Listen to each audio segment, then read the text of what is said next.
¿Se le nota? ¿Te nota o no? Disfruta tu espacio, disfrútalo. Muchas gracias. Bueno, muy buenos días para todos. Buenos días, profesor. Buenos días. Bueno, Buen día. buenos días, buenos días. Buenos días, profesor. Don Marco, don Edgar, don Jairo, doña Lidia, Profesor, Yolanda, buenos días. don Mauricio. Buenos doctor. ¿Cómo están todos? Dándolo. Bien, muchas gracias, doctor. Bueno, me alegra. Pues aquí yo estoy poniéndoles cuidados de que entraron. Entonces, esperando que lleguen, pues para empezar con el grupo más o menos completo. Claro, buena idea. Sí. Pero ya estamos todos. Ya Bien, no ahora sí vamos a arrancar, sí. Les iba a decir, he estado organizando unos temas para que aprovechemos estos domingos y hagamos como una especie de curso de primeros auxilios. Entonces, Uy, buenísimo. hoy vamos a hablar específicamente de la asfixia por inmersión o el ahogamiento. Sí, pues vamos a hablar, en 8 días podemos hablar de electrocución, podemos hablar de quemados, podemos hablar de accidentes y así sucesivamente. Pues para aprovechar este espacio, no llenarlos de temas que de pronto ustedes ya conocen, sino que podamos hacer una especie de cursito de primeros auxilios y que tengan los conocimientos ahí. Entonces, eso es lo que vamos a hacer entonces en esta clase de hoy. Por ahí vamos a empezar. ¿Estamos de acuerdo? De acuerdo, profesor. Bien. Se han podido entrar a los enlaces de educación física también, ¿cierto? Sí, señor. Sí, profe. Bueno, excelente. Bien. A medida que vamos avanzando, entonces voy a cerrar algunos micrófonos y dependiendo la participación que necesiten hacer, simplemente abren el micrófono y participan, ¿les parece?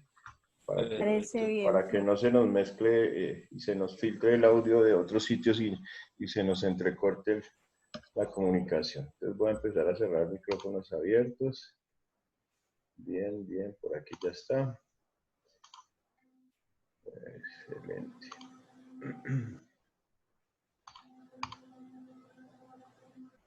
Creo que ya estamos todos. Bueno, bien. Entonces hoy vamos a hablar de asfixia por inmersión, que es esa misma asfixia que se da por ahogamiento.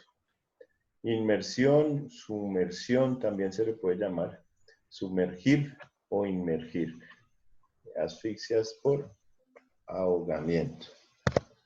Entonces, dentro de los temas relacionados con la asfixia por ahogamiento, vamos a definirlo, vamos a hablar de su epidemiología, su fisiopatología, cuáles son los síntomas, las posibles complicaciones, el manejo desde el punto de vista de los primeros auxilios y las medidas de prevención. Estos son los puntos que vamos a tratar y lo que tiene que quedar claro en cuanto a conceptos y a maniobras que tenemos que realizar. Bien. Aquí tenemos la definición clásica de ahogamiento y podemos decir que el ahogamiento se define entonces como el proceso de sufrir dificultades respiratorias por sumersión o inmersión. Cualquiera de los dos términos que utilicemos está bien usado. Inmersión o sumersión en un líquido con resultados que se clasifican en la muerte en los casos más graves, una morbilidad cuando la persona no muere pero queda con cierta gravedad en su cuerpo y una no morbilidad, que sería pues, lo menos complicado. Esta es una definición sacada de la Organización Mundial de la Salud del año 2018, realmente muy reciente. Muy reciente. El ahogamiento.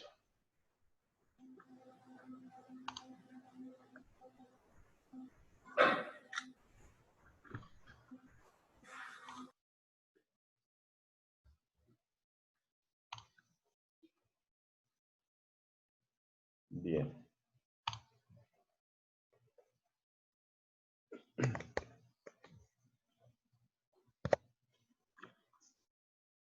Y tenemos estas otras tres divisiones de definición, como por ejemplo el ahogamiento, el casi ahogamiento y el ahogamiento segundo. Estas son definiciones del año 2008. El ahogamiento quiere decir muerte producida por asfixia dentro de un plazo de 24 horas tras la inmersión en un medio líquido. El casi ahogamiento, si el paciente sobrevive a la inmersión, al menos de forma temporal. Y el ahogamiento segundo es una circunstancia en la cual los pacientes mejoran inicialmente, pero después empiezan a deteriorar y casi siempre ocurre en el 5% de todos los casos conocidos de ahogamiento.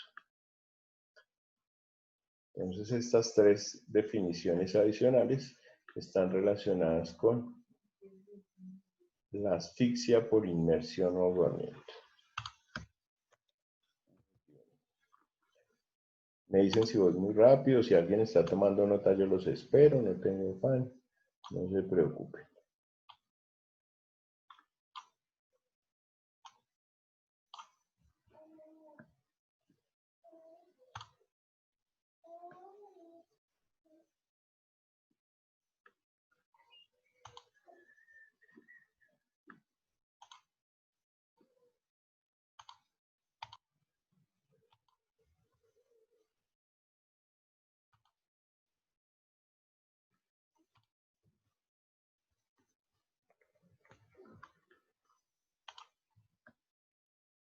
Bien, siguiente. Se puede decir que entonces es la segunda causa de muerte por accidentes no intencionales en niños entre 1 y 14 años. Esto es importante, la epidemiología de las edades de mayor incidencia de este tipo de accidentes.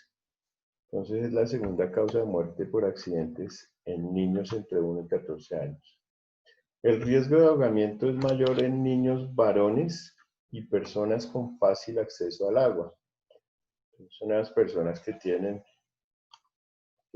piscinas en sus fincas o que tienen un río cercano o que viven en zonas aledañas a riberas de los ríos o en lagunas, cosas así de tipo rural. Mayormente en niños varones. Tal vez los niños son un poco más inquietos que las niñas.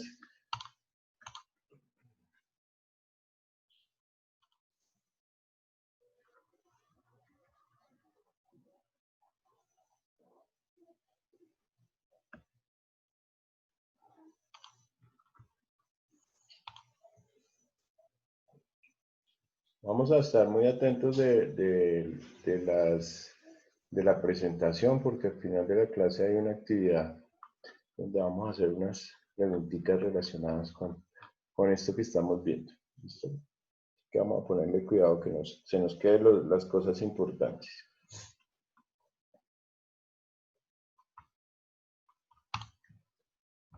Siguiente. Esto también es importante. El grupo más afectado es el de los niños por debajo de los 4 años, seguido por los adolescentes entre 15 y 19 años.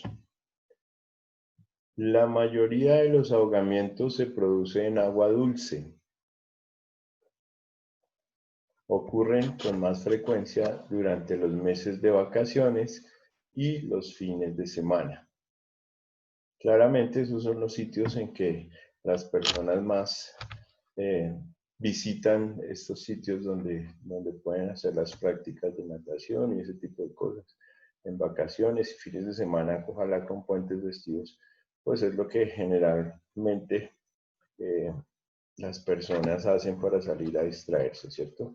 Algunas condiciones también médicas pueden estar relacionadas con alto riesgo de ahogamiento. Por ejemplo, una persona que sufra de epilepsia, alguna persona con un retraso mental, convulsiones no tratadas adecuadamente. Todas estas condiciones médicas previas pueden ser un desencadenante o un factor de riesgo más bien para que una persona pueda sufrir un accidente y un ahogamiento.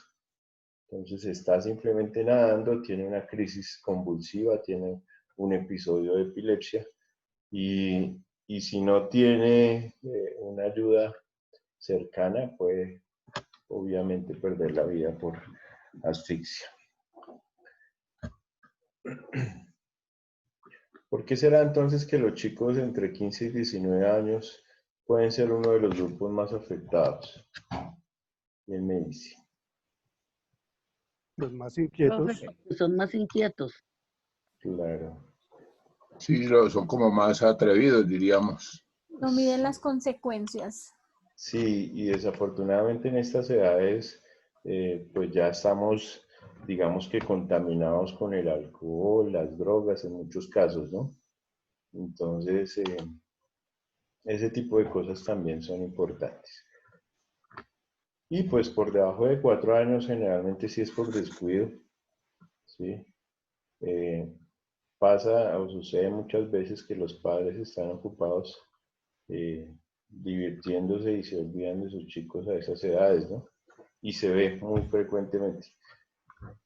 Además, como usted dice, Doc, como los chicos son demasiado traviesos, los adolescentes, igual el río es traicionero.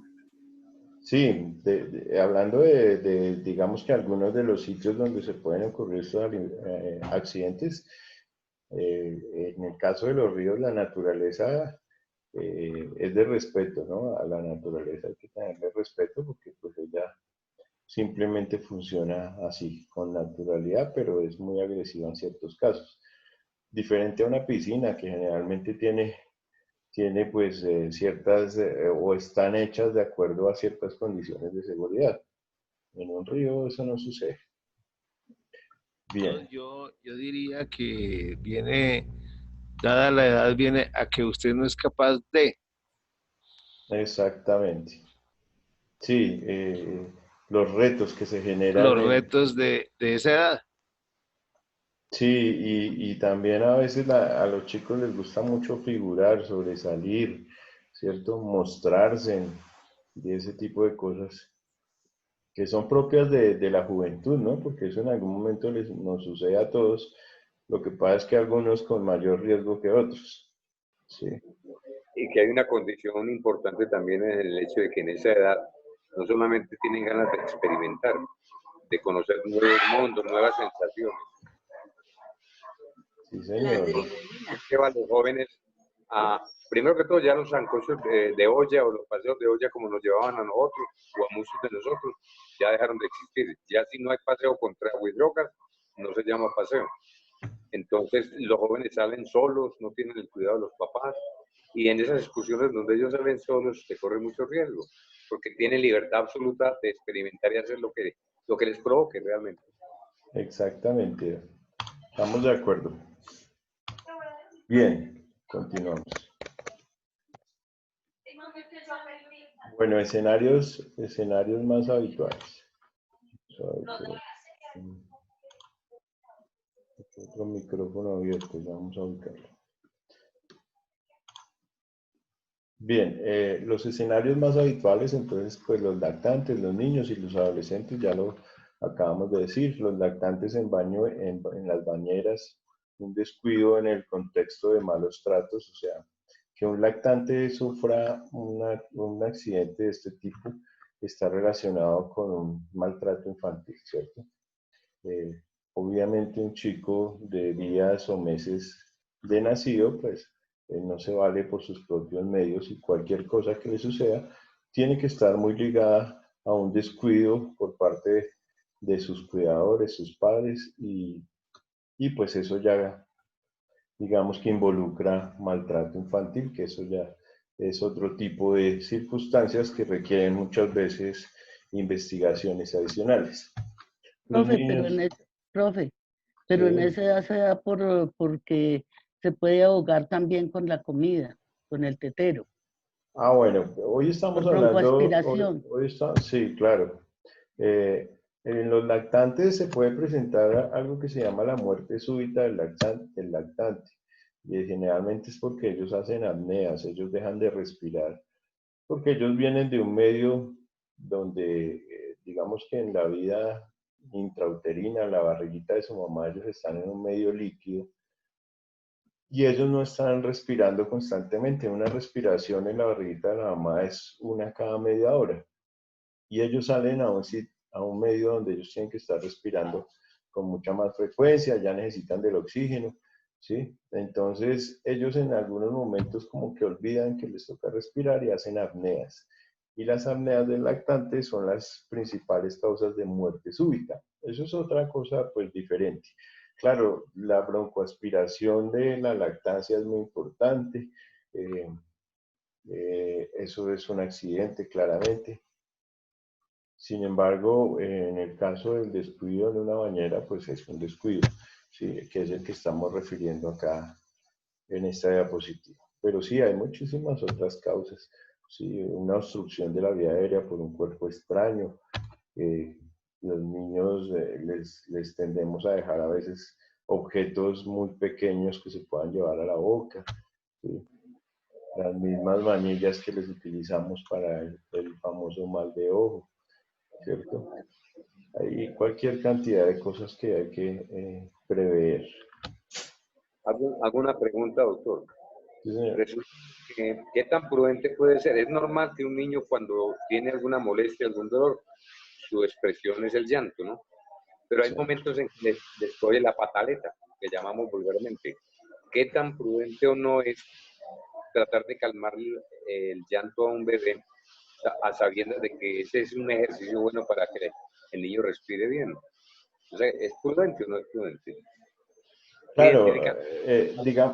digamos que en términos de la literatura médica se habla de que el llanto, como lo dices tú, es la forma de que él exprese lo que siente. Y que es, entre comillas, la persona experta en identificar la causa del llanto siempre va a ser la mamá. Mejor dicho, el niño llora y la mamá sabe si es que tiene que cambiarlo, si es que tiene hambre, si es que tiene algún dolor o si realmente está haciendo una pataleta como lo dices tú, ¿cierto? Pero identificar ese tipo de llantos depende primero de la mamá. Ahora, la respiración está muy ligada al llanto, ¿sí? Hay momentos en que uno dice, se nos privó, o sea, dejó de respirar por cuánto tiempo, se ponen morados por el mismo llanto y la misma pataleta, entre comillas. Hay que estimularlos, ¿sí? Forma de estimular un llanto de esos que pueden ser como de riesgo o que generan estrés es solamente sobarle la espalda o darle palmaditas en las plantas de los pies. Son las formas de estimular la respiración en un bebé con llanto, ¿sí? Hay que tener claros esos conceptos. Y definitivamente ellos cuando lloran pues están expresando alguna de sus situaciones y es, digamos que la única herramienta que tienen para comunicarse, ¿cierto? Entonces, de pronto los padres no identificamos de la misma manera que la mamá ese tipo de situaciones. Y pues digamos que la naturaleza es muy sabia y en ese orden de ideas, pues ellas son las personas que identifican y manejan ese tipo de situaciones mucho mejor, ¿cierto?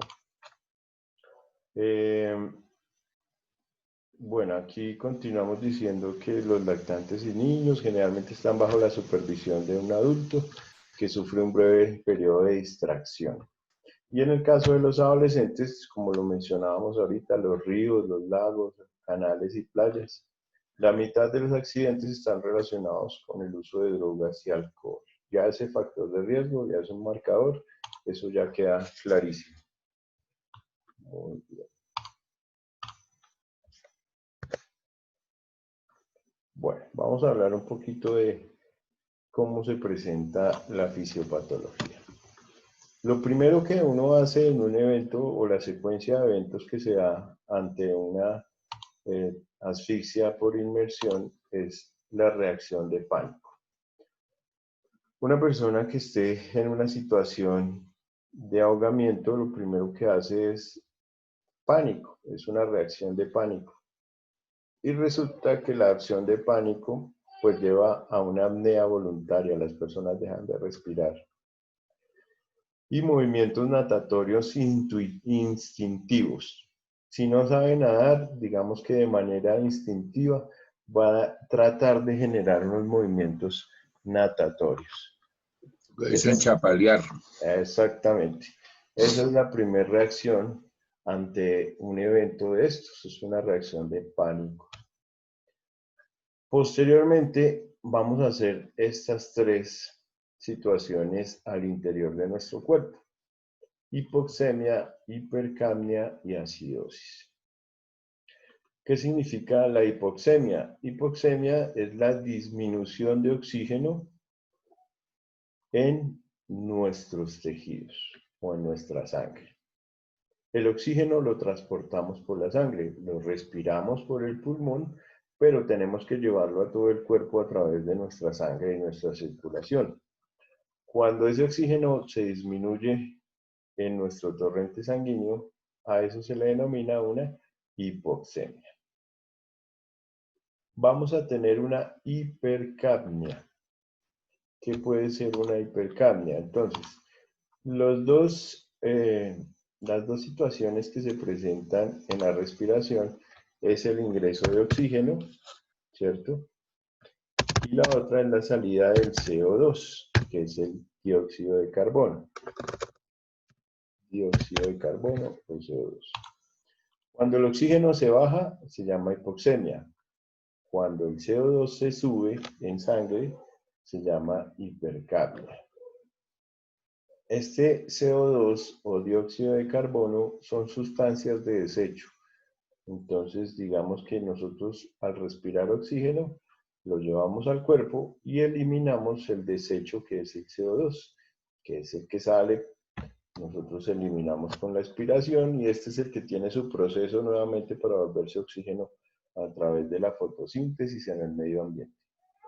Entonces, si se nos eleva esos niveles de CO2 en sangre, pues vamos a estar intoxicándonos y haciendo una acidosis respiratoria.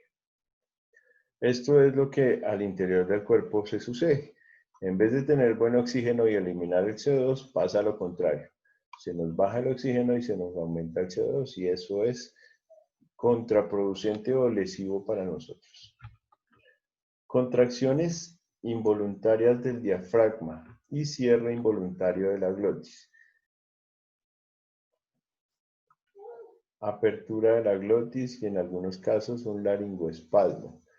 Claro, todo esto está relacionado con la misma reacción de pánico. Shunt intrapulmonar, alteración de la ventilación, atelectasia, disminución de la compilancia pulmonar. Ya todo esto se sucede al interior del pulmón. Vamos a tener un colapso pulmonar. Posteriormente podemos tener convulsiones, seguidamente un paro cardiorrespiratorio y un daño en el cerebro por falta de oxígeno y en el caso más grave la muerte.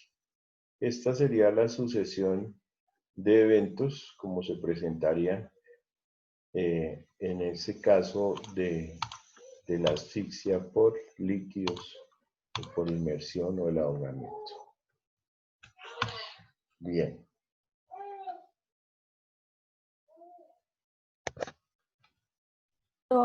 Generalmente el paro cardiorrespiratorio sucede cuando hay atragamiento de algún cuerpo extraño.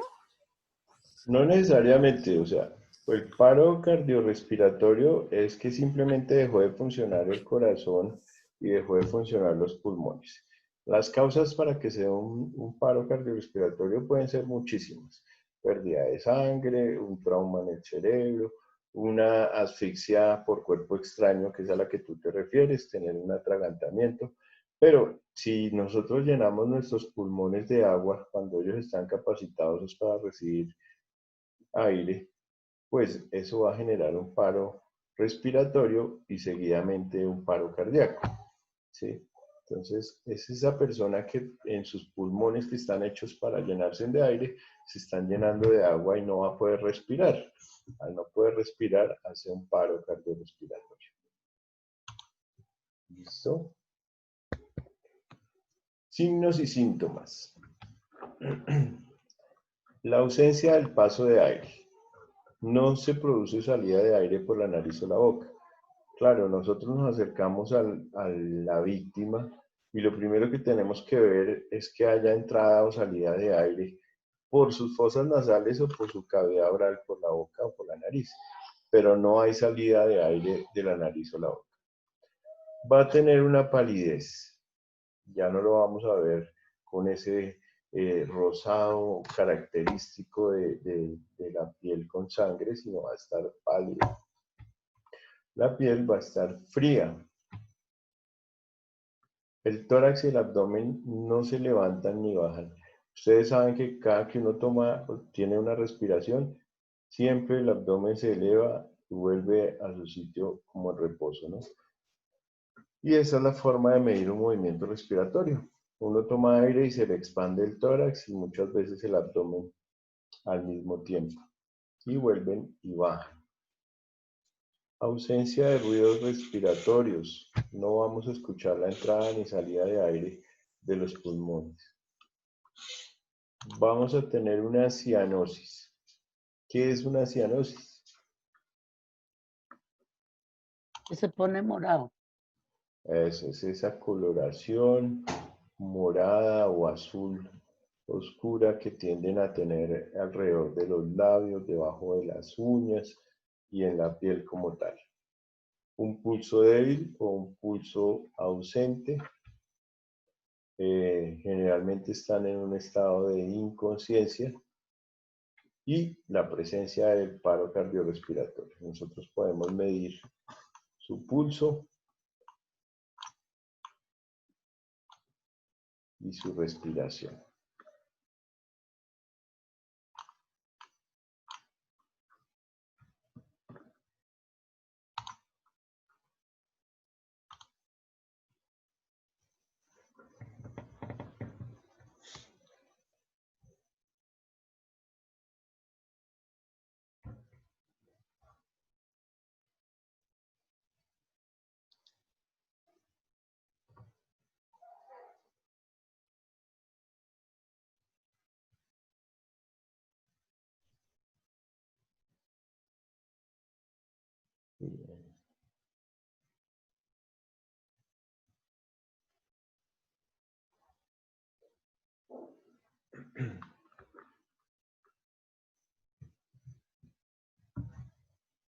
Siguiente.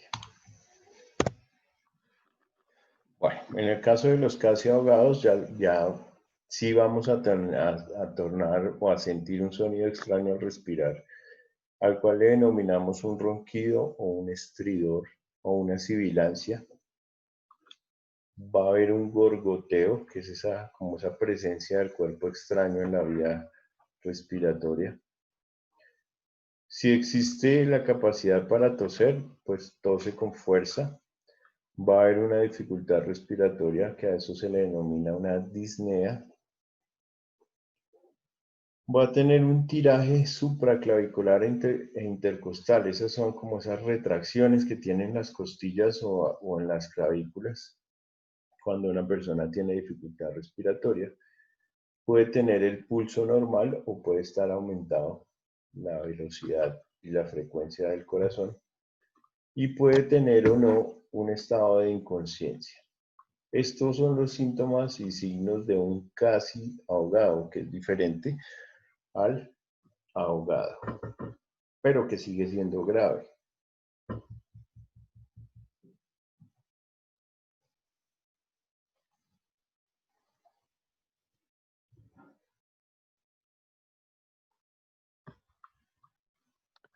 Profe, ¿la sibilancia se presenta cuando hay líquido en el pulmón o es solamente por la falta del aire?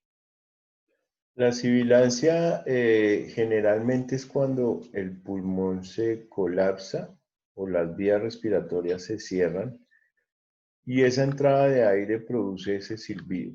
Es muy relacionada con dificultad respiratoria porque se cierran las vías.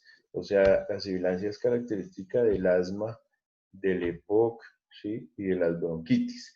Sin embargo, dentro de los signos y síntomas de un ahogado, el hecho de tener líquido al interior del pulmón puede generar ese broncoespasmo que llevaría a una sibilancia.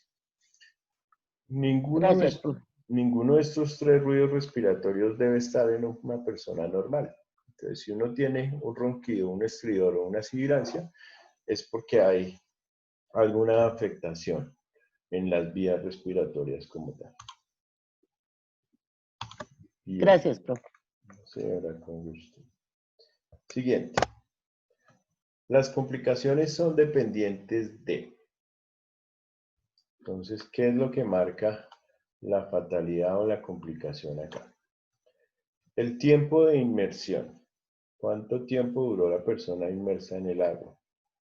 Si existe adicional a eso un trauma, no es lo mismo que una persona se esté ahogando porque no sabe nadar, a que la persona haya tenido de pronto un golpe en la cabeza y haya quedado inconsciente y ni siquiera haya tenido la posibilidad de defenderse en el agua, ¿cierto?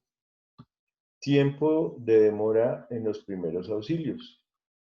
¿Cuál es el tiempo en la atención de esa víctima que está sufriendo su ahogamiento?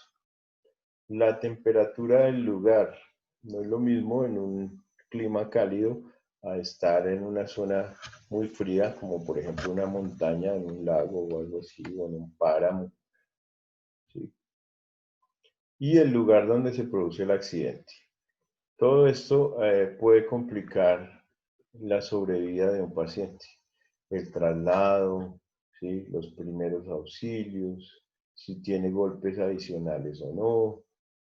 Todo eso va en favor o en contra de nuestra víctima o de nuestro paciente. Entonces, claro, estar en un sitio muy frío pues genera disminuciones de la temperatura importantes, o sea, hipotermias. Eso va a complicar las cosas. Si tiene un golpe, como les digo, de pronto en la cabeza o una fractura.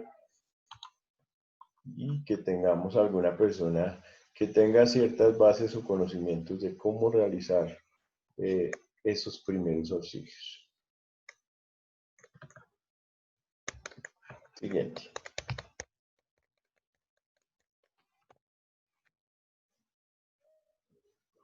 Las complicaciones a corto plazo. El paro respiratorio, como les explicaba, cuando el pulmón deja de funcionar, pues nos va a llevar a un paro cardíaco. Y entonces ya se llama paro cardiorrespiratorio. Entonces, una falla va a conllevar a una falla mucho más grave. La acidosis respiratoria que se da por el aumento del CO2 va a producir en nuestro corazón arritmias cardíacas. ¿Sí? ¿Cómo se llama el aumento del CO2? Ya lo mencionamos en una diapositiva anterior. Hipercapnia. Muy bien, la hipercapnia entonces nos va a generar esto, arritmias. ¿Qué es una arritmia? Todos sabemos, busquemos las palabras para definirlo. Aumento del pulso cardíaco. No, disminución. No, la arritmia es aquel movimiento que hace el corazón inestablemente, rápido o No, vale. que se Rápido, bajan lento. las pulsaciones por minuto. Bueno, O sea, digamos que... Los latidos anormales del corazón. Bueno, muy bien. Entonces, digamos que la idea o el concepto va más o menos claro. La disminución de los latidos no es porque a la disminución de los latidos se le llama bradicardia, por menor a 60. ¿Cuáles son los latidos normales del corazón? Entre 60 hasta 100 latidos por minuto, ¿cierto? De 60 a 100 latidos por minuto. Eso es un ritmo normal. Por debajo de 60 se llama bradicardia. Vamos a poner acá. Bradicardia. Entonces, cuando ustedes toman el pulso y está por debajo de 60 latidos. yo le hago una pregunta, perdóneme que ya esto es personal. Yo nunca llego a 60. Siempre mis pulsaciones están en 47, 52, 55 máximo. Pero a mí en un examen médico que me dijeron era que yo tenía este corazón de deportista. Sí, las bradicardias tienen esa condición. Las personas que hacen deporte, y digamos que realmente son deportistas, atletas, ellos son bradicárdicos por naturaleza. Pues ¿Sí? yo no soy un atleta consumado, pero sí he hecho mucho deporte en la vida. Inclusive en la última electrocardiograma me detectaron un bloqueo, pero me Sí. dijeron que era complicado, que eso pues era normal, de pronto en las personas que fuimos algún día fumadores, ¿no? Sí, ¿Eso es verdad? los bloqueos pueden aparecer en cualquier electrocardiograma, en una lectura, y no generan mayor complicación. Un bloqueo de rama se llama eso, ¿cierto? Bueno, Las bradicardias siempre por debajo de 60. Si es una persona que no ha sido deportista, pues hay que estudiarlo porque en algún momento pues, le puede dar un desmayo, un síncope, ¿sí? Pero si nunca ha pasado, se consideraría normal. El contrario entonces de la bradicardia es la taquicardia, ¿cierto? Esa sí es mayor a 100 latidos por minuto. Mayor a 100 latidos. Todo esto en un minuto. La arritmia es los cambios en la aceleración o en la frecuencia cardíaca, ¿sí? Entonces, no tiene que ver con que esté disminuido ni esté aumentado, sino que el corazón lleva un ritmo que se conoce como ritmo sinusal o normal y de un momento a otro se empieza a cambiar. Ese ritmo se altera, esa alteración en el ritmo cardíaco, ¿sí? Entonces está en 80, se sube a 100, se baja a 60, vuelve, se sube a 70, vuelve, se sube a 80. Todo eso dentro de un mismo minuto de revisión o de conteo. Bien, la hipotermia, que puede ser grave o puede ser leve, es la disminución de la temperatura corporal. El neumotórax, que es la presencia de aire, pero por fuera del pulmón, en una bolsa que recubre el pulmón y que se llama la pleura.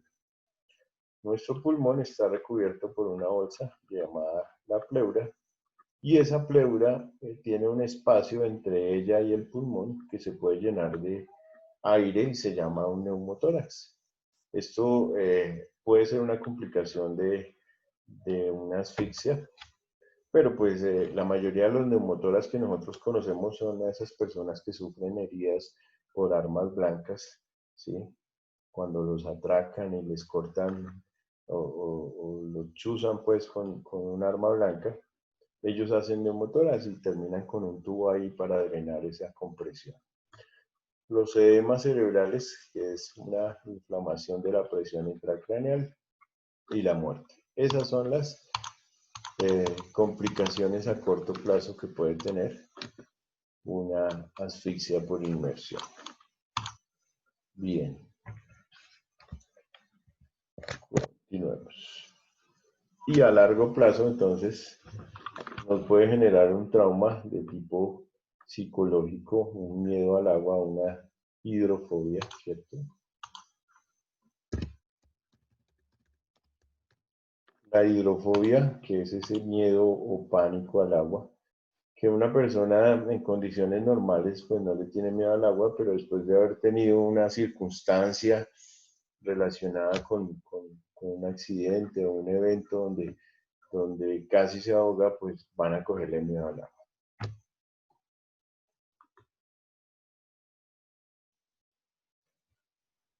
Neumonías por aspiración. Entonces, digamos que el paciente se salvó, no se ahogó, pero al interior de los pulmones le quedan secuelas relacionadas con la aspiración del líquido y pueden terminar con neumonías o inflamaciones de los alvéolos, que son, digamos que esas estructuras pulmonares de la respiración, y van a ser esa complicación, una neumonía. Intoxicación, cuando las piscinas tienen esos productos químicos que se utilizan para su limpieza y para su coloración normal de las piscinas, que generalmente es el cloro, ¿cierto?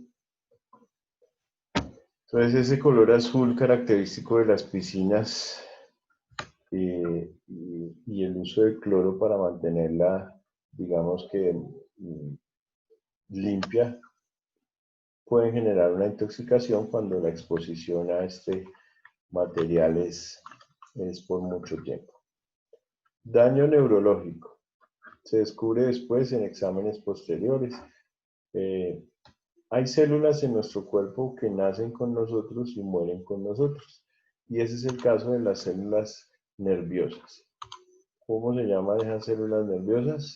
Vamos a colocarlas acá. Las neuronas. Las neuronas que tenemos en nuestro cerebro, tenemos que cuidarlas porque si nacen miles de millones de neuronas en nuestro interior, pues ellas mueren con nosotros, ¿sí? Entonces, si nosotros tenemos un golpe y se nos mueren algunas neuronas, esas no vuelven a aparecer, ya se murieron y pueden dejar alguna consecuencia. Entonces, esos daños neurológicos se descubren después en exámenes. Las personas pueden perder capacidad para algunas actividades. ¿Qué otras causas pueden generar la muerte de las neuronas? Varias Aparte causas. del trauma. Aparte del trauma, la hipoxia. La hipoxia. Una neurona es una célula viva y esa célula viva necesita para vivir, pues, oxígeno, ¿cierto? Entonces, siempre uno debe tratar de mantener oxigenado el cerebro para que funcione de manera normal. Cuando el oxígeno deja de llegar al cerebro por alguna causa, como por ejemplo que se tapó una arteria y es lo que llamamos el SB, ¿sí? O trombosis, o que se nos rompió un vasito del cerebro y empezó a sangrar por una hipertensión mal cuidada.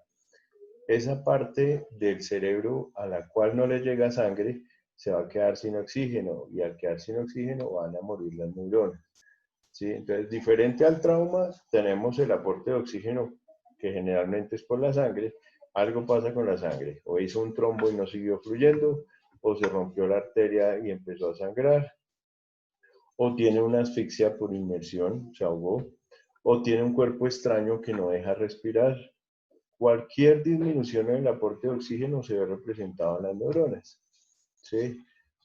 O personas que tienen enfermedades crónicas como el EPOC, que es una enfermedad pulmonar obstructiva crónica, disminuyen su aporte de oxígeno y eso hace que cambie ciertas cosas a nivel cerebral.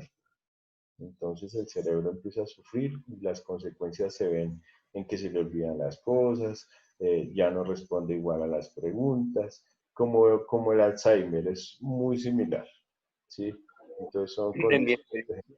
Dime. Experiencia en el tratamiento de las adicciones. Uno de los temas que pretende crear conciencia en el adicto es aquel que habla de las neuronas, porque se dice que muchas drogas sintéticas o naturales que son adictivas y que trastornan el sistema nervioso central o lo cambian, tienen consecuencia la muerte de muchas neuronas. ¿Qué tan de cierto es eso, doctor?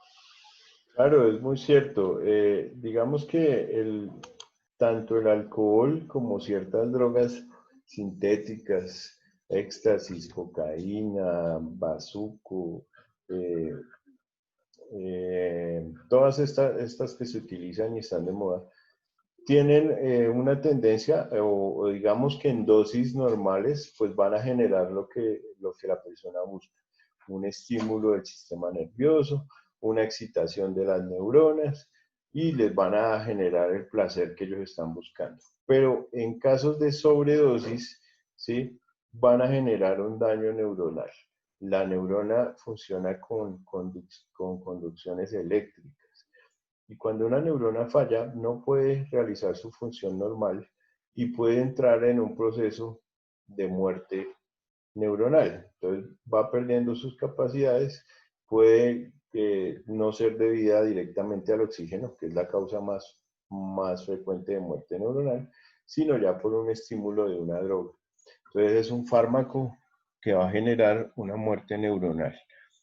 Inicialmente la lesiona, tal vez no la mata de una vez, pero la neurona pierde sus capacidades y muy seguramente va a llegar a perder esas neuronas.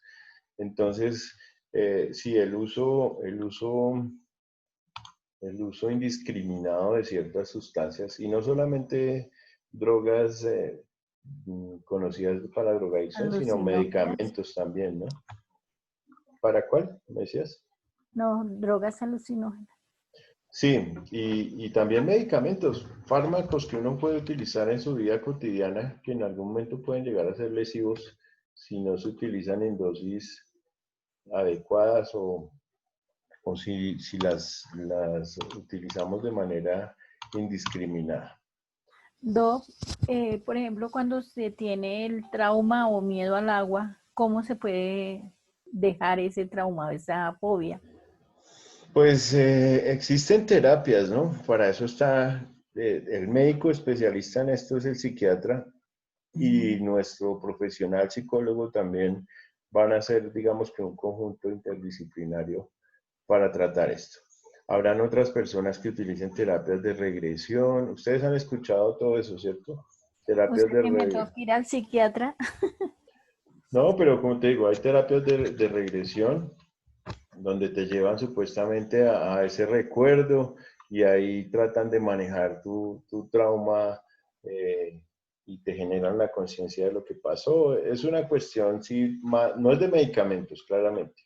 No, pero Doc, lo que pasa es que cuando yo tenía como 15 años me fui a una excursión y me mandaron, me botaron al agua esos famosos chistes que hacen los compañeros.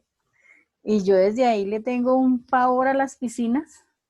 Yo no me meto a una piscina. Ah, bueno, si no es para bañarse no hay problema. No, y por eso, No, yo... Cuando el doctor habla de regresión, es una terapia muy efectiva para que se encuentre el momento del detonante de esa fobia o de ese temor o de ese consumo. La regresión es una terapia importante que debe trabajarse y elaborarse, porque usted la trabaja y la identifica y no la elabora y la supera, siempre existirá la fobia, ¿no? Claro, y uno no tiene que negarse a todas las alternativas terapéuticas, ¿no? Porque de repente uno escucha hablar de regresiones y lo relaciona con otras cosas, con cosas malas, con que tiene que ver con religión, con que eso va en contra de... Bueno, en fin, hay muchos conceptos alrededor de eso y muchos mitos, pero pues realmente es una terapia, lo que dice José Alfonso. Y esas terapias pues están hechas como alternativa para un tratamiento. De hecho, si necesitas una, ahí en la universidad hay una señora que tiene ya como su carrera hecha en regresiones y la señora o tiene muy buena fama. No la podría recomendar porque a mí no me ha hecho terapia, pero sí tiene una fama ya y sale en televisión y está en Bravísimo y demás, y parece que le va muy bien en eso. Y cuando se logra identificar la causa, se debe acompañar la terapia de la regresión con un cuadro de hipnosis que le permita identificarla plenamente en el momento, porque hay dificultades muchas veces para recordar el momento en que se generó la crisis, la primera crisis, que quedó permanente y está viva si no la tratan. Eso tiene que ser dirigido por un profesional. Ok, gracias. Bien, gracias por el aporte. Vamos a continuar. Perdón, Doc, porque esas regresiones, la otra vez me hablaba también una persona que uno puede quedarse y no volver otra vez en este mundo. O sea que ahí tiene dos. O sea que uno se va y le hacen ese regreso y se queda allá, no regresa. Yo no pensaría que la cosa sea por ese lado, y no sé si estemos hablando de la misma regresión.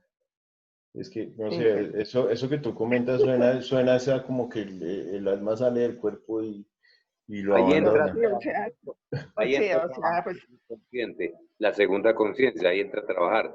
No es que se presente el estado de que se quedó ahí detenida, sino que se puede presentar un bloqueo, pero es un bloqueo ocasional, que se puede ir también y superarlo. Lo que pasa es que muchas veces surge del temor a aceptar e identificar, se identifica el momento exacto de la crisis, pero se da temor a abordarlo y se queda ahí bloqueado tratando de que eso no pase, de que eso no suceda. pero es un bloqueo transitorio. Bueno, bien, afortunadamente, miren, se cuenta que en estas charlas, en estas conversaciones y en estas reuniones podemos tener personas que tienen, digamos, cierta experiencia en algunos temas o conocimientos y nos aportan, pues, de manera muy productiva a la clase esta información. Sin embargo, pues, todo esto lo podemos investigar y podríamos hasta invitar. No sé si les parezca, si quieren, yo puedo invitar a esta chica que les dé una charla de cómo funciona y lo Sería sacamos. bueno. Claro que sí. Gracias, Do. Para el próximo domingo la invitamos, así sea 15 minutos de la clase, para que ella nos explique en qué consiste su terapia y nos saque estas dudas. Sería extraordinario ese momento. Bueno, así quedamos, eso ya es un compromiso. Bien, vamos entonces a hablar de los primeros auxilios. Sacar a la víctima inmediatamente del agua. Claro, eso es lo primero que tenemos que hacer, buscar un sitio donde se pueda trabajar. No podemos hacer o iniciar unos primeros auxilios al interior de una piscina ni al interior del río, sino tenemos que buscar el sitio. Y eso es la primera acción, es esa, sacar a la víctima inmediatamente del agua. Segundo, llamar al 123, bueno, eso es para el caso de nosotros, el 123 es nuestra línea de urgencias. Realizar la maniobra de Heimlich. La maniobra de Heimlich para extraer agua de las vías aéreas y luego colocar inmediatamente de costado para que la víctima expulse el agua. ¿Qué es la maniobra de Heimlich? La maniobra de Heimlich es una maniobra en la cual nosotros hacemos presión en un sitio que queda entre el ombligo y la boca del estómago. Colocamos nuestras manos haciendo, vamos a ver si podemos aumentar aquí un poquito. Esta es la maniobra de Heimlich. Es empujar con nuestras dos manos. Nuestros brazos tienen que estar rectos, los codos no pueden estar doblados. Y hacemos una presión constante y repetida sobre la boca del estómago. ¿Por qué? Porque generalmente en el estómago nosotros tenemos aire y ese aire va a ayudar a expulsar el líquido que tenemos en las vías respiratorias.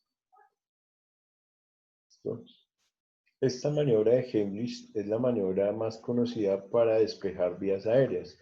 En este caso la estamos, digamos que trayendo para el caso de agua o de líquido en los pulmones. Pero cuando nos atragantamos con un cuerpo extraño, que se nos pasó cualquier objeto que nos esté obstruyendo la vía aérea, es la misma maniobra que se puede hacer de pie, abordando al paciente desde atrás, abrazándolo con las manos y haciéndole presión hacia atrás y hacia arriba en el abdomen, tratando de despejar esa vía respiratoria.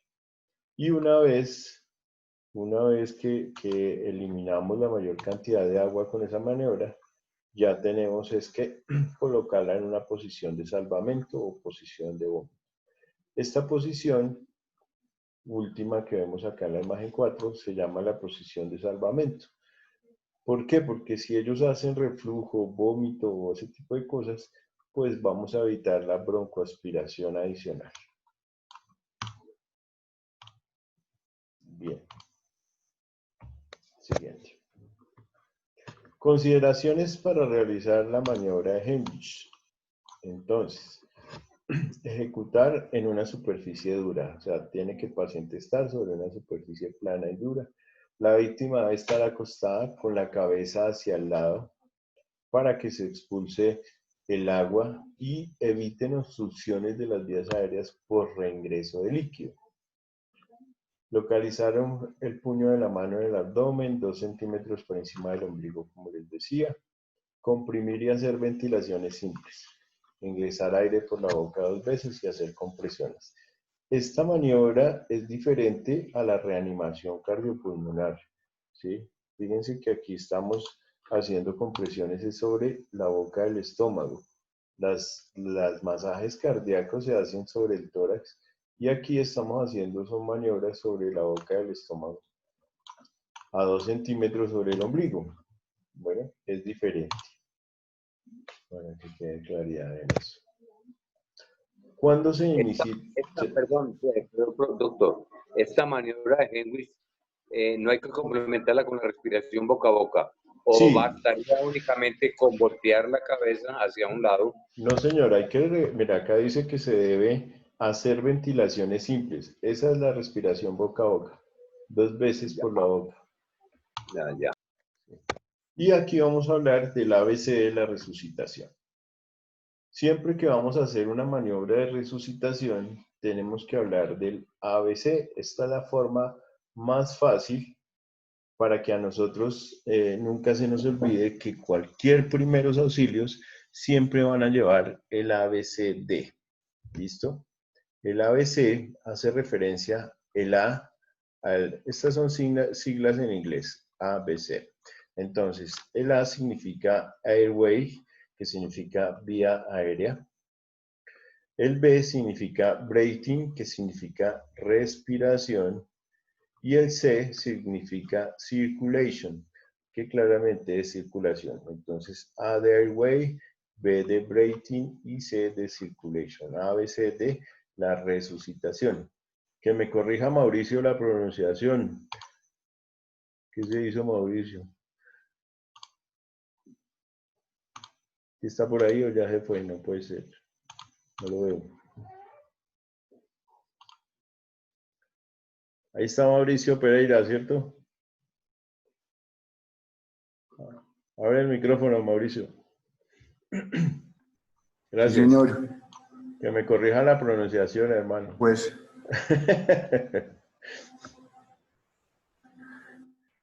Usted que es duro para el inglés. Airway, breathing y circulation, ¿cierto? A, yes, B, yes. D, la resucitación. Gracias, Mauricio. A la orden, señor. Bueno, bien. Entonces, siempre tenemos que despejar la vía aérea, ¿sí? Valorar la respiración y valorar la circulación. Siempre estas son para todo, accidentes de tránsito, ahogamiento, quemaduras. En cualquier situación de urgencia de una víctima necesitamos hacer el ABC. Siempre, en primeros auxilios. Entonces, despejar la vía aérea es hiperextender el cuello, llevar la mandíbula hacia atrás y la cabeza, ¿sí? Se hiperextiende y eso abre las vías respiratorias. Se observa la boca, si existe algo dentro de ella, tenemos que tratar de extraerlo con el dedo en posición de gancho. Y se evalúa la respiración. ¿Cómo se evalúa la respiración? Ese ya es el B. Valorar la respiración es colocar nuestro oído, en las fosas nasales y en la boca para escuchar si emana algún tipo de ruido relacionado con aire o respiración. Si la víctima no respira, se debe preparar para iniciar RCP, que significa reanimación cardiopulmonar. Entonces hay que iniciar ventilaciones. 2 insuflaciones rápidas mediante la respiración boca a boca que mencionábamos ahorita. En los bebés debemos tapar nariz y boca al ejecutar la ventilación. Bien. ¿Alguien sabe cuáles son los ciclos de reanimación cardiopulmonar? Los ciclos quiero decir cuántos masajes hacemos por cuántas respiraciones. Entonces, inicialmente 3 masajes. son 30 por 2. ¿Listo? 30 por 2. Quiere decir que por cada 30 masajes que damos con los brazos, damos 2 respiraciones. Entonces empezamos 1, 2, 3, 4, 5, 6, hasta que llegamos a 30 y ahí sí le damos 2 respiraciones boca a boca. Volvemos a empezar otras 30 y cada 30 hacemos 2 ventilaciones. ¿Listo? Antes era 15 por 2, pero la norma cambió. Ahora se hacen 30 por 2. Valorar la circulación. Entonces se debe determinar la existencia de pulso, ¿sí? Que puede ser aquí como está en la imagen a nivel de las carótidas, y esto se evalúa en la arteria carótida en el cuello. En niños mayores de 1 año y adultos y en lactantes se recomienda la arteria braquial, que es la del brazo, o la femoral, que es la de la pierna, que son las que poseen ya que ellos poseen un cuello más corto y más gordo. Y si no hay pulso, pues prepararnos para el RCP. Por último, si el paciente se encuentra consciente, si respira y posee pulso, se debe colocar de lado, es decir, en posición de recuperación, o en la posición para el vómito, o en la posición de salvamento, también llamada, y estar alerta a que llegue el servicio de urgencias. Si las maniobras de resucitación, el ABC, fueron infructuosas, es decir, si el paciente está inconsciente, no respira o no tiene pulso, se debe iniciar de inmediato la técnica de RCP, ejecutando las maniobras necesarias hasta que llegue el servicio de urgencia. Entonces no podemos darnos el lujo de esperar a que llegue la ambulancia, ni mucho menos, sino necesitamos siempre empezar con las maniobras, porque la primera hora después de un accidente se conoce como la hora dorada del trauma, y es la hora en que nosotros podemos recuperar nuestros pacientes. O es esa hora en que tenemos como el límite entre la vida y la muerte. El RCP en bebé se hace así como lo muestra la imagen. Con nuestras manos podemos abordar todo el tórax del bebé y con los 2 dedos pulgares vamos a generar las contracciones o la reanimación. En los niños lo hacemos con una sola palma de la mano y la otra mano la utilizamos para la respiración. Entonces fíjense en bebés y en niños cómo cambia la situación. Bueno. Bien. Y en adultos, hasta que el último que entró fue el micrófono abierto. ¿Dónde está?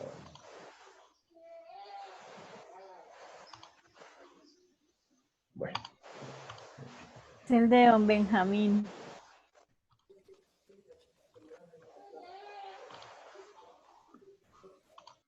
Listo. En los adultos ya se hace con las 2 manos, una sobre la otra, los brazos tienen que estar bien extendidos, los codos no pueden estar doblados, ¿sí? Tenemos que estar al lado del paciente, nosotros debemos tener nuestra columna recta, arrodillados al lado de la víctima, siempre mantener la espalda recta, los brazos rectos también, ¿sí? Y hacer que nuestro peso genere una compresión. No vamos a hacer tanto la fuerza con los brazos, sino con todo nuestro cuerpo. ¿Listo? Bien. Medidas de prevención. Entonces, dentro de las medidas de prevención vamos a adelantar un poco para que nos quede tiempo de hacer nuestra actividad. Supervisión del adulto responsable. Puede pasar desapercibido, cada segundo cuenta. Entonces, en los niños siempre la supervisión de un adulto responsable. Las rejas de protección, bueno, en las personas que tienen fincas y tienen su piscinita, pues deben tener 1,2 metros como mínimo de altura una reja, una separación de 10 centímetros entre barra y barra que no permitan el paso de los niños, y un acceso único con seguro a prueba de niños, que sean con un cerrado automático o algo así. Y si mejor aprende a nadar, bueno, falsa seguridad a los padres. Recién a los 4 años, los niños logran tener habilidades neuromusculares adecuadas para flotar, según la Academia Americana de Pediatría. Entonces, es mentira entonces que el niño de 1 añito, que 2 añitos, que ya lo vamos a meter a la Academia de Natación, porque las habilidades neuromusculares adecuadas para flotar están recién a los 4 años de edad. Entonces, a partir de esa edad podríamos pensar en eso, ¿sí? ¿Por qué recomiendan, perdón, interrumpo, doctor, muchos médicos que tratan, o sea, los neumólogos que tratan el asma en los bebés, recomiendan la piscina? Bueno, lo que pasa es que, como les mencioné desde un principio, los niños, ellos vienen de un medio líquido. Entonces ustedes han escuchado hablar de los partos en piscina, que en ocasiones son menos traumáticos porque ellos vienen de un medio líquido, salen a un medio líquido y ellos vienen con esa condición de nadadores y de flotadores innatos, ¿sí? El uso o la terapia a la que se refiere José Alfonso es porque esto obliga a los niños a respirar, ¿sí? El uso de las piscinas obliga a las personas a manejar una adecuada respiración y a manera de terapia podría ser, pero una cosa es habilidades para nadar y otra cosa es hacer una terapia al interior de una piscina con un cuidador que le vaya enseñando cómo se hace tomar aire, sostenerlo, botarlo y ese tipo de cosas. Eso es una terapia diferente a un curso de natación, que ese sí se debe hacer a partir de los 4 años. Entonces, este niño que está en terapia para el asma, él está recibiendo un tratamiento alternativo, no un curso de natación como tal. Las clases de natación a edad precoz no aceleran las capacidades ni las habilidades ante una emergencia. Y las clases de natación de forma precoz podrían dar una falsa seguridad a los padres. Entonces ya el padre se va a confiar de que el niño ya está en una escuela de natación y probablemente pues eso le juegue una mala pasada en algún momento. El uso del chaleco salvavidas, dependiendo del peso y el tamaño del niño, se debe destacar que los flotadores no reemplazan a los chalecos salvavidas. Entonces ustedes ven en las piscinas de Melgar, Girardot y de los sitios a donde vamos, que a los niños les ponen unos flotadores es aquí en los brazos, ¿cierto? Cuando lo que ellos deben utilizar es un chaleco salvavidas, no esos cositos que se inflan aquí en los brazos, esos no son confiables. Y el comportamiento responsable, evitar los piqueros, o sea, las clavadas en las piscinas, sin conocer la profundidad de la piscina, los saltos arriesgados, correr alrededor de las piscinas, estos obviamente son sitios que tienen agua, van a ser resbaladizos, bueno, en fin, todas las condiciones hacen parte del comportamiento responsable, sobre todo de los chicos. Adolescentes y adultos, pues el consumo de alcohol, porque disminuye la capacidad de reacción ante los peligros y la relajación en la vigilancia del niño. Un adulto que esté tomando licor, pues en ocasiones se olvida, o no es que se olvide, sino que pues se relaja un poco en cuanto a la vigilancia de sus niños, porque pues digamos que él está contento en su tema compartiendo y se le puede olvidar o dejar de lado un poco el cuidado de sus hijos. Bueno, esto no. Vamos a hacer aquí una actividad rápida, como manera de repaso, a ver qué tanto nos quedó claro el tema. Bien.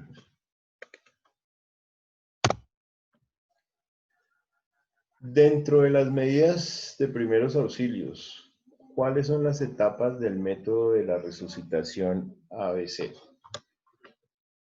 A. Despejar la vía aérea, valorar la respiración, valorar la circulación. B. Examinar pupilas, despejar la vía aérea, valorar la circulación.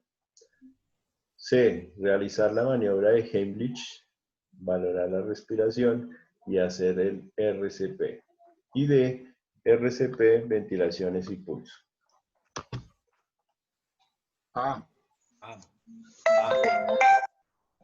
¿Todos están de acuerdo entonces? Sí, la A. Bueno,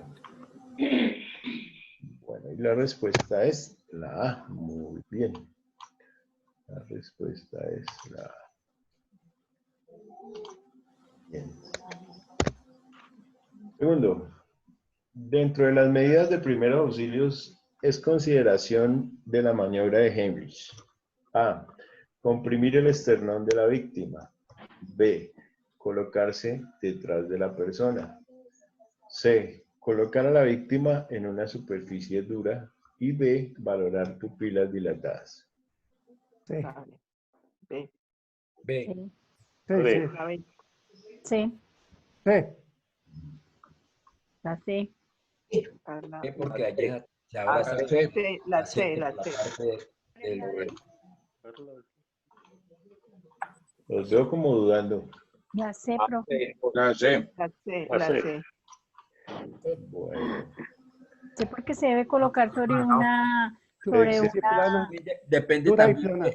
del tipo de ahogamiento que tengan. de la persona. Uno debe colocarse encima casi de la persona. La se debe colocar a respuesta, la vez.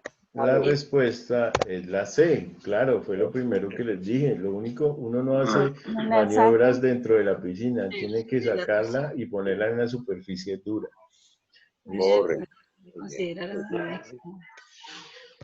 Tercero, según la Asociación Americana de Pediatría, ¿a qué edad los niños tienen capacidad neuromuscular para flotar?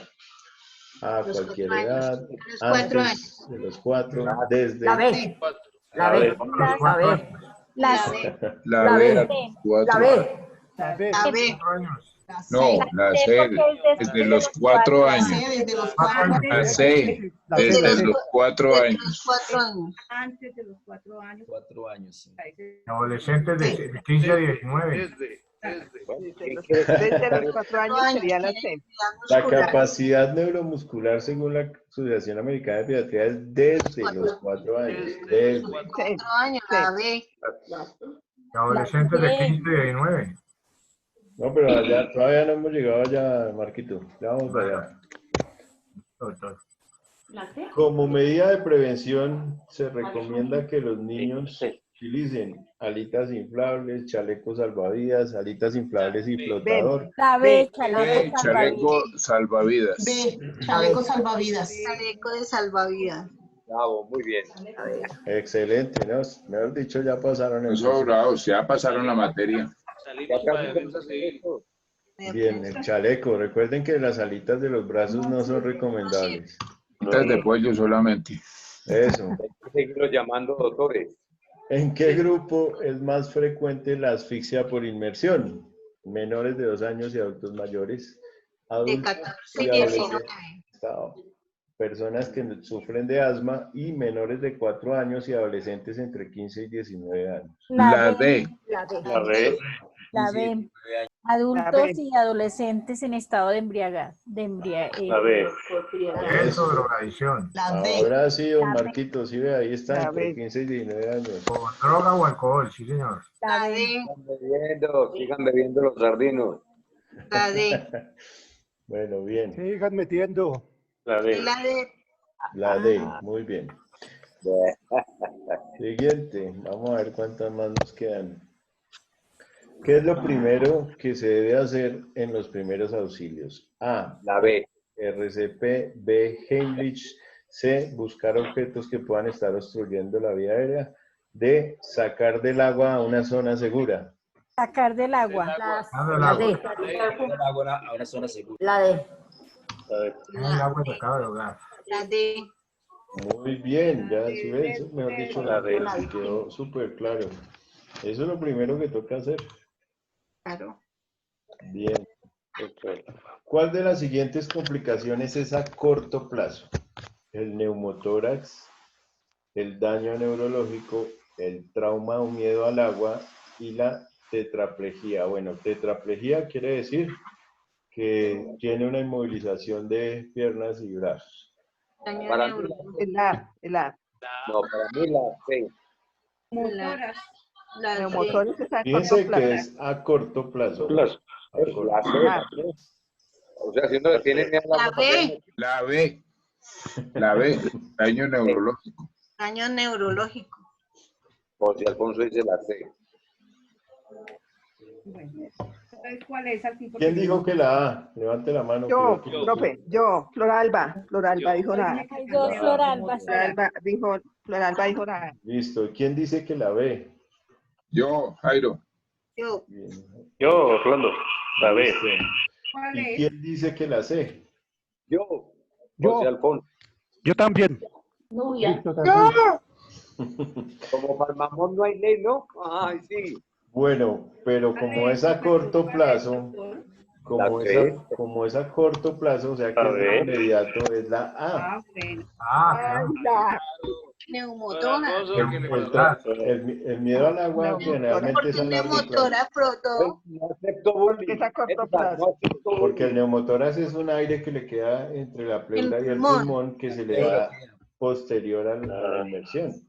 Uy, gracias, doctor. Gracias. Los porque yo médicos sé también que se la enferman. Bien. ¿Cuál de los siguientes es un signo o síntoma en los ahogados? A, el gorgoteo. B, la ausencia de paso de aire. C, pulso aumentado. D, sonido extraño al respirar. Fíjense que estamos hablando de un ahogado, no de un casi ahogado. ¿Sí? la B. Ausencia Ausencia de del paso paso del aire. La B. La B. B, ausencia La de D. paso del La aire. D. La D. La La D. Si está La D. ahogado, si está Ausencia del ahogado, paso le del pasa al aire. aire. A ver, Rojito. Ausencia del paso del aire. B, La ausencia. D. ¿Y dónde está Luis? Que no se oye. La B. El doctor nos dice cuál es. La B, sí. La respuesta es la B. Si una persona ya está inconsciente, ahogada, pues no va a tener paso de aire. Mientras que cuando uno escucha gorgoteos, si tiene pulso, pues Aumentado. quiere decir que todavía no está ahogado. Casi Está ahogado. consciente. Exactamente. Muy bien, muchas gracias. Al fin, ¿cuál fue, Do- doctor? generalmente todo, en todos los deportes, llámese natación o como quiera, los niños deben de empezar su rutina deportiva desde los 4 años. Generalmente, claro, esa es la edad donde tenemos el desarrollo Es neuromuscular que adecuado. a veces los papitos, porque el niño, por ejemplo, en el caso mío, que porque los niños juegan con un baloncito, dicen, no, este es un duro para el fútbol, vamos. Generalmente los niños antes de los 4 años no tienen ese desarrollo. Sí, motriz. pues Pueden tenerlo, pero no se aconseja. muy seguramente habrán casos excepcionales, porque pues ustedes han escuchado que hay niños superdotados y hay otros que tienen coeficientes intelectuales Sí, altos, sé. pero pues no es el caso de todos. En el No. común y en la gran mayoría, a partir de los 4 años, es el desarrollo neuromuscular. Que si hay que insistirles en el DHA y en todos estos micronutrientes propios del desarrollo neurológico de los niños, sí. Pero Eso sí es generalmente. importante. Bueno, Me extraña. El fondo del primer día de clase. dime. Pajaritos en las horas de la mañana y un domingo le trae a uno buenos momentos. Que se llama hoy. Cierto.